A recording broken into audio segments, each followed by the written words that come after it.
Hi, I'm Dr. Gerald Deas. Welcome to Health Center from Downstate Medical Center.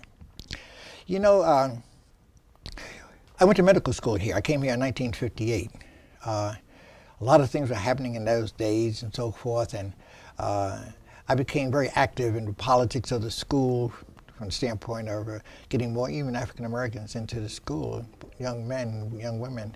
But that's beside the point. The point is that I became president of the class, and by becoming the president of the class, I had to meet many different people about examinations and things like this. But I'm going to introduce you to a guest today that's been here like that, here, doing research, and right on the 5th floor, and I was on the 1st floor, there was a laboratory that was doing magnificent work. Magnificent work. It rhymes with magnesium work, you know. And as I went on to become a physician and so forth, many conferences I would go to, I could cross-examine the person that was giving the conference and things like this. And in those days, I never heard of magnesium, and this is a long time ago now, in the hospital. I never knew, we heard of the element called magnesium, but what did magnesium do? How important was it? Well, as time has gone on, we have found magnesium to be really magnificent, taking place in so many chemical reactions throughout the whole body to keep your whole system going. I mean, it's such a... So today we're going to talk to the man who did a great deal of magnesium, not only here, but throughout the world. His papers have been written and so forth, and we still have him with us. I should say with us, because I'm still here at Downstate also now. But just seeing the work that he has done and the relationship of magnesium to so many disease states, or the lack of magnesium in our water supply and things like this, and certain things. So I want to introduce you to Dr. Altura today. Dr. Altura, it's so good having you on the program. And I would just like you just to visualize a little historically, when you came to Downstate, and what you've been doing here at Downstate, you and your wife, the wonderful Bella Altura. I'm glad you mentioned my wife, because what I used to say at all the conferences we used to go to, my wife and I'd say, you know, I have the privilege today of talking about my wife's work, because she's a little shy. Right, yeah. But most of what I'm going to talk about is work that she has done. Okay. And I get often the credit for a lot of her work. So it's important to recognize, as we should, the women behind the scene. Well, I like to act and she is one of those very important women. Well, I've been married 56 years. When I came to medical school and had a child at that time, and my wife, she played the same role, supporting me through medical school and all the other things, residencies and things like this. So I know what you're talking about, that helpmate. Exactly. But anyhow, when did you first get interested in magnesium, though? I became interested in magnesium in approximately 1960. Okay. And it's a story that we were asked to write up for Scientific American some years ago. Okay. I was approached by them, my wife and I, and they asked the same question.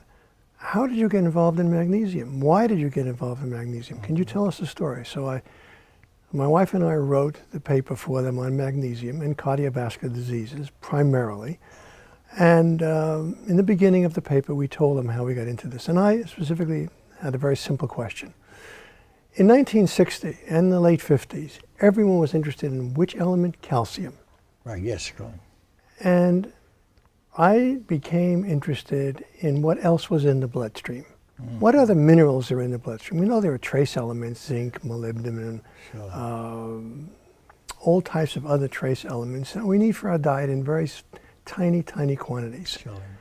And we know there's a fairly good size amount of calcium in the bloodstream. I see. And then when I started to look at other elements, I found out there was a small amount of magnesium. It turns out that of all the magnesium we have in our body, only 1% is in the blood. Oh, wow. And most all of it is within our cells. Wow, that's interesting. And it turns out it's the second most plentiful cation, or positively charged element, in all of our cells throughout the body. Oh. And I said, how come no one is talking about magnesium? And knowing something about the periodic table, it appeared to me that magnesium and calcium must have to be in balance, but no one really said this. So what we did was, let's assume that magnesium is important for controlling the heart and all the blood vessels throughout the body. Yes. If that is the case, what would happen if we did a simple experiment? Simple experiment being, at that time, we were a little bit proficient at removing blood vessels from various animals, even human subjects, at surgery, and putting them up, as we call in vitro, in test tubes, under controlled conditions where we mimic the blood and all its elements and give the tissues oxygen and carbon dioxide to mimic exactly what's going on in the human body. Right. And what we then did, we found out under certain conditions you could stimulate these blood vessels. We were not the first to show that, but you could take various hormones like we have in the body, like norepinephrine, epinephrine, angiotensin II, vasopressin, all of these hormones that control the blood vessels and blood pressure and the heart. And they would cause the blood vessels to contract. This was not new. People had seen this a few years before. But when we remove the magnesium from these blood vessels, two weird things happened. Number one, blood vessels all of a sudden slowly started to contract all on their own without any presence of any of these hormones. Oh, wow. And this was an amazing finding. And I mentioned my wife because she didn't believe it. And I said, we got to publish this rather quickly. She says, no, we can't publish this. We have to repeat this.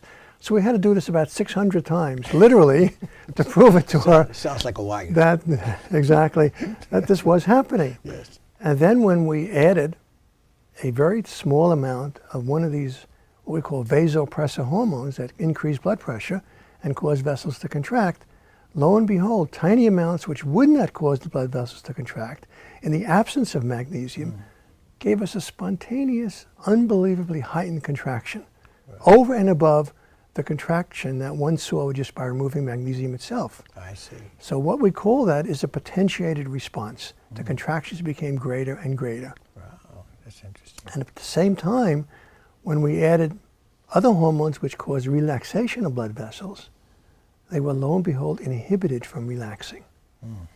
So this became a fascination for us. Right. Why is this happening? What is doing this? And as of today, we are still investigating this in all blood vessels throughout the body, from all mammalian species, including even lower vertebrates. We've done this. We've done this with amphibians, with frogs, with reptiles, with fish. And this is throughout the animal kingdom. It's not just unique to humans. It's not unique to rats or mice or rabbits. We find it all throughout the animal kingdom. So this is an amazing thing. It goes way back in evolution to the first fish. Now, the first fish must be 600 million years old, basically. Yeah, sure. So we see this. So it's an evolutionary thing. And why is this so?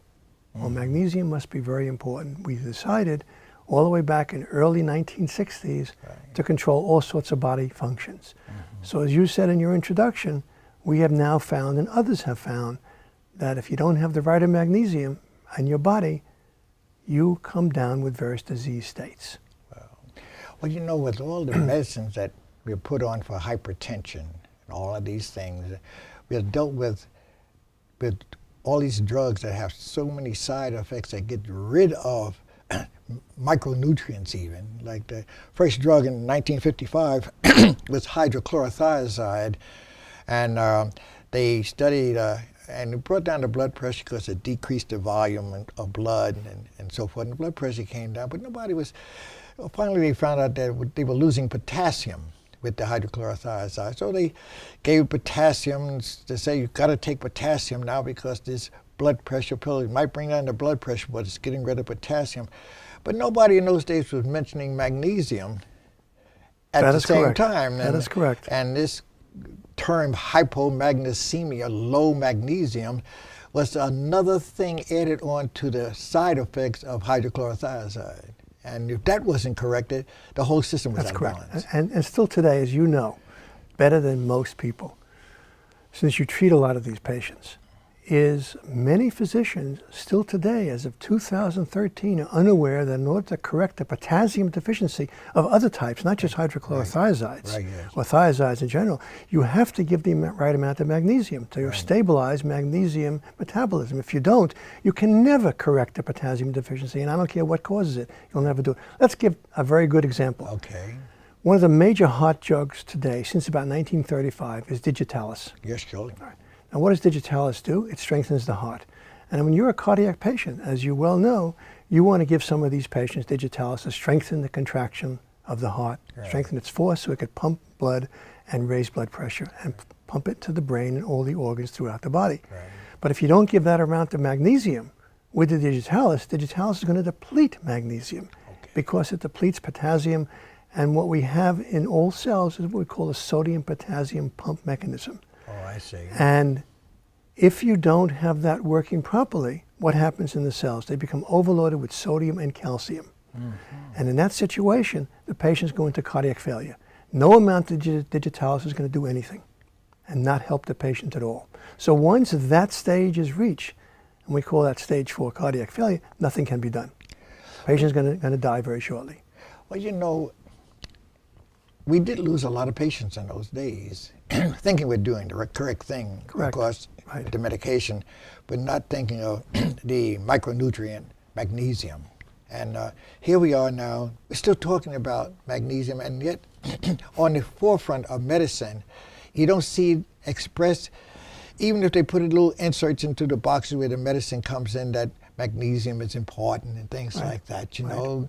And people are still having difficulty with congestive heart failure. That is correct. On the regular medicines that they're taking. That is correct. And when I say congestive heart failure, I'm talking about sleeping on 2 pillows, legs swollen, and hard to breathe. Right, exactly. Well, what you probably are somewhat aware of, and most people are not aware of at all, is many drugs today that we have on the market, not through necessarily the fault of any pharmaceutical company, because they don't go into these areas to explore what their drugs do in all systems in the body. They should be made to do this, in my opinion, particularly like something like magnesium. Simple antibiotics, for example, like antifungal drugs. Most all of the chemotherapeutic drugs you use today for cancers, and this is kind of unbelievable, cause magnesium wastings throughout the entire body, throughout all cells in the body. And unless you give magnesium with those chemotherapeutic drugs, people are going to die from losing too much magnesium. So we have this problem. We also have another problem. When you have patients that are ill, that are sick, you have to watch what they eat. You have to control their diets, and that's a major problem. Let's look at nursing homes today, all around the United States. If one goes into a nursing home in the United States, and this is pretty bad news, really, if I may use that term, because the kids understand, the teenagers know it, it's used widely. We find that these people in nursing homes are only getting 1/4 of the recommended daily allowance of magnesium. Can you believe this? 1/4. So we're talking about 100, 125 milligrams of magnesium per day, when they should be getting 450 to 500 milligrams of magnesium per day from their diets. Well, you know, I'll stop you there for a moment. When we are patients admitted to the hospital, you have a sheet of what you've given the patients. And I remember vividly how we would put the diet down and this thing, but nobody ever thought of putting magnesium supplement. Still today, it's the same thing. We haven't progressed much. I know, and that really got to me because I was so interested in micronutrients all of my life. It seemed like in medicine with the vitamins and the minerals and things like this, and so I would put down certain foods or things for the diet, or even add it to the list that I was writing. So the pharmacy when my sheet came down to the pharmacist to fulfill the sheet, they would say, "Oh, this is Dr. Deas' patient getting all of this medicine, this extra medicine, magnesium and this thing, that thing, you know." And so today, when I met them 30 years later, they said, "You know, Dr. Deas, we're sorry we laughed at you, but when your sheet came down, order sheet for the diet of the patient, And Let's talk about something very simple that most people eat. Most people like bananas. yeah, right, sure. Okay. How often have you heard when a banana advertisement comes on the air, they say this is very good for you because it contains a lot of potassium. Yeah, that's right, Charlie. Do you know, only in the past year have I seen advertisements say it's good for you because it contains potassium and magnesium. So it's taken 100 years, basically, for them to finally realize that bananas are a very good source of magnesium. It's one of the best sources of magnesium, not just potassium. Right. And I'm glad they're doing this, but not enough, Right. for example. But you know, when you talk about magnesium, it has to come from the soil, even as the plants are growing and things like this and so forth. And you get a soil that's lacking magnesium that you grow your crops in, for example. You can take all the vegetables in the world, but if you don't add the magnesium to it. Let's talk about the soil for a moment. Some very important things about the soil. The first thing that was found about deficiency of magnesium in the soil was in approximately 1935 in this country. What was found? Cattle were going into fits, like epilepsy. Right. They were going into convulsions. They were dying on many ranches. Why? Because the soil was depleted of magnesium. It took over 100 years for the cattle ranches to find out that this disease they called staggers in cattle was killing loads of their cattle or making them very weak, and they'd have to kill them because they couldn't bring them to the marketplace. Then they started to put magnesium back into the soil. Okay. Coming from that point of view, you would think since 1935, human subjects would know something about crops and magnesium. Why? Because all of our green plants and all life on this planet is due to what? Photosynthesis. What does photosynthesis do? It gives us oxygen. The plants absorb CO2 and they give us oxygen. We don't have green plants, we don't have any oxygen on this planet. We're all going to die. Surely. All right. So we have to realize, what is magnesium doing in photosynthesis? There are 12 enzymatic steps in photosynthesis in order for the plant to produce oxygen during sunlight. Every one of those steps requires what? Magnesium. Whoa, boy. All right? That's right, surely. What happens, remember we used to talk years ago about acid rain? Oh, yeah, surely. We don't hear much about it anymore. The pollution in the atmosphere causing acid rain. Yeah, surely. Well, it turns out that acid rain, what it does is deforest all the trees. Right. Takes the branches off, takes the leaves off. Surely. Why? Magnesium is depleted. Rather remarkable, right? And in its place goes heavy metals, like aluminum and iron. They get into the trees from the atmosphere and just kill the trees.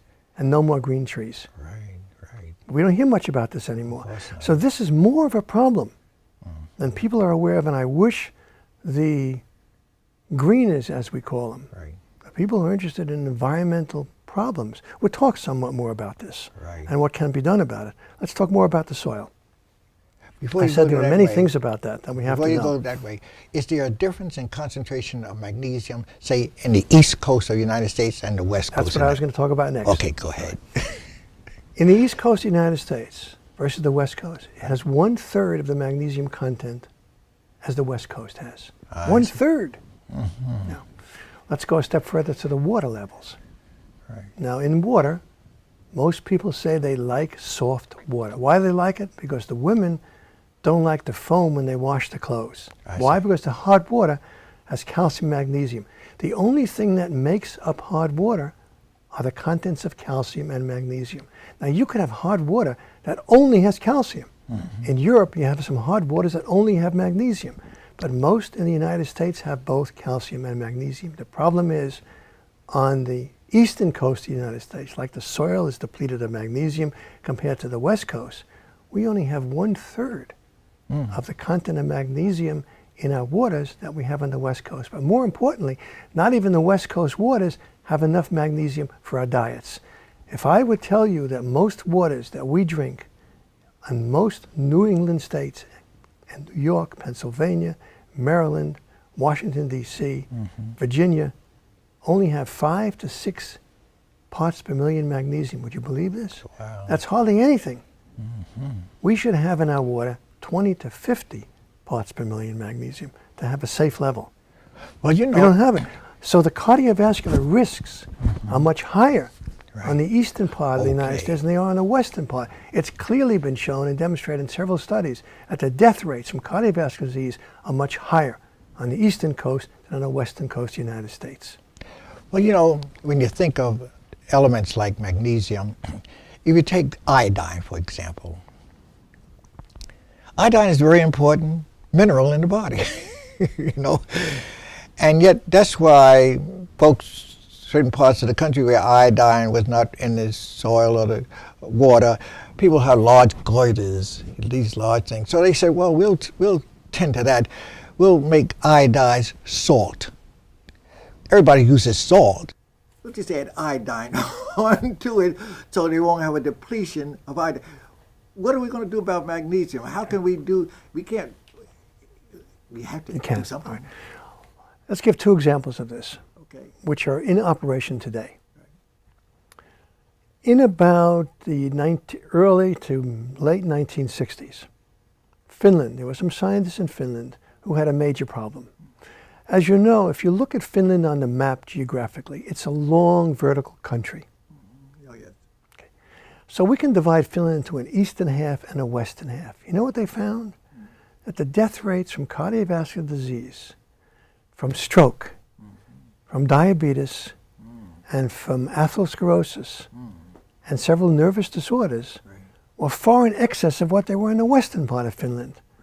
And then when they look further, what did they find? Two things. Number one, the dairy product consumption in the eastern part of Finland was way in excess of what it was in the western part. And then when they looked at the soil, they found the soil level of magnesium was much lower than the western part, and the calcium to magnesium ratio was extraordinarily high.